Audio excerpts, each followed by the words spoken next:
Constitution review committee report, national commission to review the working of the constitution அப்படின்னு சொல்லிட்டு ஒரு அமைப்பை 2000 உருவாக்குறாங்க. அப்போ இருந்த பிரைம் மினிஸ்டர் வாஜ்பாய்.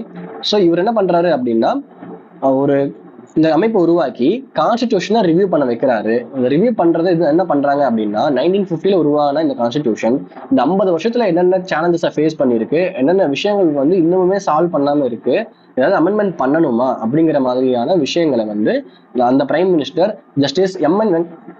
வெங்கடாச்சலையா அப்படிங்கிறவர்கிட்ட ஒப்படைக்கிறாரு. இவர் வந்து இவர் பிளஸ் ஒரு 10 பேர்கிட்ட ஒப்படைக்கிறாரு.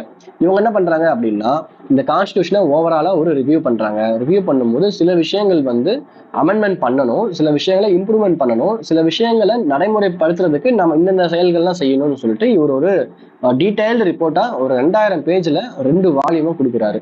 ஸோ இதுல முக்கியமான நாம அட் பிரசன்ட்ல செஞ்சுக்கிட்ட வேலைகள் என்னென்ன அப்படின்னு பார்த்தோம்னா, NOTA, national judicial commission, ADR, அப்புறம் anti defection law, expansion of fundamental rights, இதெல்லாம் வந்து அக்செப்ட் பண்ணது.